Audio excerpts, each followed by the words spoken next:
नमस्कार। गांव धनाना, जिला सोनीपत, हरियाणा। वो शुभ दिन 8 सितंबर 1951 को इस पृथ्वी पर जगत के तारणहार, जगत गुरु, तत्वदर्शी संत रामपाल जी महाराज का गांव धनाना के इस पावन धरती पर अवतरण हुआ। दोस्तों, हम इस गांव धनाना की पावन धरती को पवित्र इसलिए कह रहे हैं कि गरीबदास जी महाराज जी ने अपनी अमृतमय वाणी में कहा है कि धन नगरी, धन भूमि, धन धन करणी, धन देश, धन करणी, धन कुल, धन जहां साधु परवेश। इस दास ने 17 फरवरी 1988 में परमात्मा की शरण मिली थी और उस दिन के बाद 6 वर्ष 1994 तक दास ने जेई के पद पर सर्विस की। काम करते, अपनी ड्यूटी करते करते भी हम भक्ति करते हैं। हमारा रूल यही है, काम भी करो, भगवान ना भूलो, बुराई छोड़ दो। लेकिन 1994 में परमात्मा ने आदेश दे दिए गुरु महाराज ने कि तू इस काम ने संभाल। अब गुरु की आज्ञा का अवहेलन करना भक्त का काम नहीं होता। जो गुरु वचन पर डट गए कट गए फंद 84 के। भाई, जो गुरु वचन पर डट गए कट गए फंद 84 के। और उन्होंने अचानक मुझे बुलाकर पास बैठा लिया, कहने लगे आज से तू नाम दिया करेगा। और जितने भी वर्तमान संगत थी सबको कह दिया और सबको बता देना कि जो इसको गुरु नहीं मानेगा वो मेरा कुछ नहीं होगा।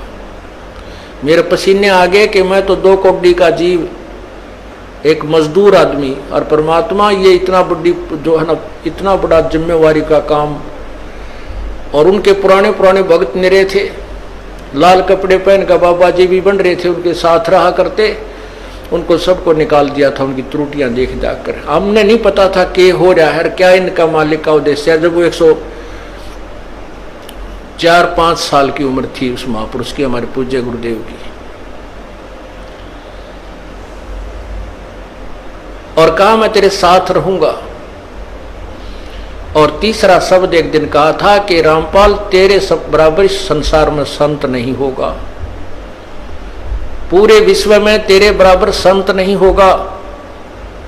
अब इस दास का और संत का के मेल था। हम तो भगत थे, दास थे, भगवान की भक्ति करते थे, अपनी नौकरी भी करते थे, बच्चे भी पालते थे।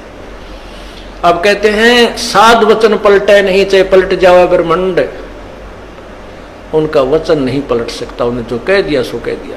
तो वही ये फल गया। नहीं, हमारी तो घर के ना सुने थे। शुरू में अकेला नाम ले रहा था, बालक भी, तो बालक छोटे थे, वो तो घर जैसे कहूँ था मान जाए थे, उनकी माँ नहीं माने, फिर मेरे माता पिता नहीं माने। अगले भाई पुरानी लाग कुकर छोड़ना, बड़े साके में पा आया। फिर परमात्मा से अर्ज करी, धीरे धीरे वो समझन लागे। ना सुनते तो भी बोले जानता बावड़े की तरह। तो धीरे क्यों कान न कैसे बंद करेंगे वहां बैठे हुए। तो ये ऐसा निर्मल ज्ञान है, एक बार अंदर का सुबह कैसी सिरंज है, जानते काम करेगी दवाई। तो धीरे धीरे कान के माध्यम से ये दवाई भेजी जाती है। और आज देख लो, रंग ला दिया परमात्मा ने। उस परम पिता पूज्य गुरुदेव जी की शब्द शक्ति से सब काम चल रहा है। और कबीर परमेश्वर हमारे सिर पर रहते। तो परमात्मा उस दिन के बाद सन 1995 में इतने 21 साल के बाद इतने पाठ हम घर घर पाठ किया करते थे। 3 दिन पाठ करते थे और एक दिन पहले जाना पड़ता था। ये दास स्वयं सेवा करता था, घर घर जाके उनके सब जहां हमने पाठ करने का स्थान देखना होता था उसकी सफाई करते थे। कईयों का देख का कमरा होता बड़ा सा, उसी में पाठ भी करना, उसी में खाना भी बनाना, उसी में खाना भी उसी में, सोना भी उसी में। तो उस ढंग से अपनी सेटिंग कर लेते, हम इतनी जगह में पाठ कर लेंगे। तो मेरा जाना अति आवश्यक था उस समय, क्योंकि ये स्टार्ट था भक्ति का और स्टार्ट था इस 500 यज्ञ करने का। किसी को नहीं मालूम था, बच्चे थे सहयोग देने लगे। और धीरे धीरे फिर वो क्या हुआ कि इतने पाठ हो गए कि मुझे नौकरी, पहले तो क्या करता था, शुक्रवार को पाठ प्रारंभ किया। शुक्र शनि ड्यूटी करके सामने चले जाते बृहस्पतिवार को, शुक्रवार को रात में तैयारी करते, शुक्रवार को शनिवार को अब पाठ प्रारंभ करके अपनी नौकरी पर चला जाता। फिर शाम ना आ लेता, शनिवार इतवार की छुट्टी हो जाती। काम चल रहा था, वो हफ्ते में हुए। फिर होने लगे डेली अब अफसर भी दुखी और मैं भी दुखी। तो फिर उस दिन रिजाइन कर दिया परमात्मा के नाम पर। 18 साल की नौकरी होगी थी मेरी। हालांकि कुछ और भी हमारे साथी कह रहे थे भाई अभी 2 साल और डट जाओ, आपकी पेंशन बन जाएगी। वाह भैया, पेंशन तो करा कितनी बार होगी। जो पेंशन ई बनेगी ना, या कद्दे नहीं बनी थी, या असंख्य जन्मों की पेंशन बन जाएगी। तो वो तो इस बात को नहीं समझे थे, उन्होंने तो मुझे मूर्ख ही समझा। और दास की सौभाग्य था कि मुझे ये नौकरी या मजदूरी मिल गई भगवान की और उसकी पुण्यात्माओं को दलदल से निकालने की।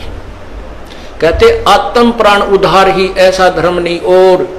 धर्म तो और भी है, दान करते हैं, भूखों को भोजन देते हैं, ऐसा है कि सहाय करते हैं, लेकिन जो आत्म प्राण उद्धारी ऐसा धर्म नहीं और। धर्म तो ये भी है जो गौशाला बना रखी है। धर्म वो भी है जो चिड़िया ऊपर चुग्गा डाल देते हो पशु पक्षियों को। वो भी विकलांगों के जो ऑपरेशन वगैरह कराए जा रहे हैं वो भी धर्म है। अनाथ आश्रम है वो भी धर्म है। लेकिन जो आज गऊ हैं उनकी सेवा कर रहे हैं, अच्छी है। क्योंकि कोई भी प्राणी है, चाहे भैंस है, पशु है, कोई किसी प्रकार का, सबकी सेवा हमने इसी दृष्टिकोण से करनी चाहिए, क्योंकि सब में एक जैसा जीव है, वो भी धर्म है। लेकिन अब तो वो आज वो गाय है, आज कोई भैंस है, और जन्म होने के बाद फिर वो सूअर की जोनी में जा सकती है। उस बीमारी तो कौन छुटाएगा उसको। तो ये ज्ञान, ये भक्ति, ये आत्मा इस जीव को उद्धार करेगी। वो फिर 84 लाख योनियों में नहीं जाएगा, या तो मनुष्य शरीर होगा, नहीं सतलोक चला जाएगा। तो कहते हैं आत्म प्राण उद्धारी ऐसा धर्म नहीं और।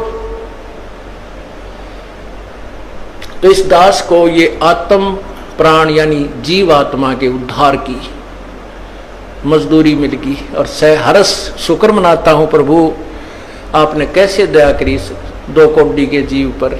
और ऐसे निर्मल भगवान की महिमा, ओए होए होए, जिसके नाम लेते हैं रूंग रूंग खड़े हो जाते हैं। उसके बाद परमात्मा की ऐसी महिमा हुई, अब मुझे इतनी खुशी होती है। कैसा निर्मल समाज तैयार हो रहा है। बीड़ी, शराब, मांस, तंबाकू, उसको देखकर भी राजी नहीं है। अब ये पुण्यात्मा दोनों हाथों दान करते हैं, और हम पहले लूटन पर लगे रहा करते थे, पाप बढ़ाते थे। ये माया साथ नहीं जानी थी कि इतना नरक इकट्ठा कर रहे थे। और परमात्मा क्या कहते हैं, सतगुरु के सजदा करूं कर्म छुटाए कोटि, और जो ऐसे सतगुरु की निंदा करे फिर जम तोड़ेंगे होठ। अब जो लोग बिना देखे सोचे समझे और भक्तों की संतों की बुराई करते हैं, अब क्या बताते हैं कि सतगुरु के सजदा करो जिसने कर्म छुटाए कोट, करोड़ों पाप कर्मों से हटाकर और पुण्य कर्मों पर लगा दिया। कितने पाप कर्म बचा दिए हमारे। और जैसे ऐसे सतगुरु की जो निंदा करते हैं, कहते हैं उनके जम तोड़ेंगे होठ। यम के दूत उनके ऐसे लठ मारेंगे, चाहे कितने लागो, मुंह पे, होठा पे। होठ इसलिए कहा कि इस पर ज्यादा दर्द होया करे, सोई भी बुढ़ी आया करे। तो कहते हैं वो जम तोड़ेंगे होठ जो बकवाद किया करते थे, संतों की निंदा करते थे। नित्यानंद जी महाराज ने यहां तक कहा है, भाई तू ना मानता ना, ठीक है, अपना और काम कर ले, और कुछ कह सुन ले, पर संत की निंदा मत करिए, ये तेरे लिए बहुत जबरदस्त पाप बन जाएगा। लेकिन जो इस मार्ग से परिचित नहीं है, वो नादान बच्चे आगे में हाथ दे देते, बिजली के तार को छू लेते। और ज्ञान होता सत्संग से, और सत्संग में ये काल नहीं आने देता। तो उस दिन के बाद परमात्मा की ऐसी रजा हुई कि बाग लाग गया भगवान का। और यही प्रार्थना करता रहा, परमात्मा तेरे बच्चे तुझे समझे पहचाने। दास को ये नौकरी दी है, इसमें सफल भी आप ही करोगे। इन लोगों ने तो आपको भी नहीं बख्शा था, जब जिस समय आप यहां आए थे काशी में 120 वर्ष रह कर गए, सारा जीवन आपके पीछे पड़े रहे। उन दुष्ट आत्मा स्वार्थियों ने अपने स्वार्थ के लिए जनता को सत्य ज्ञान नहीं समझने दिया और परमात्मा को बहुत यातनाएं दी गई। अब उनकी जो यातनाओं उनके साथ जो हुए संघर्ष को देखकर इस दास का दिल डटा हुआ है कि हमारे साथ तो अभी कुछ भी ना हुआ है। जो उस परमात्मा के साथ कितना तेल के कढ़ाई में डाल दिए, कितना काट काट के घेर दिए, कितना कुएं में डाल के ऊपर तो डले ठोक दिए, फिर भी डोके न पाए। वो तो समर्थ थे और जनता कुछ नहीं बिगाड़ सकी और ना ही उनको समझ सकी। समझना चाहिए था, कुछ लोग समझे भी थे, लेकिन बाद में फिर वो ठीक ढंग से ना लगे तो भगवान ने उनको स्वयं ही रिजेक्ट कर दिया था। परमात्मा क्या बताया करते थे, कैसा एथेंटिक उदाहरण दिया करते थे। अपने आत्माओं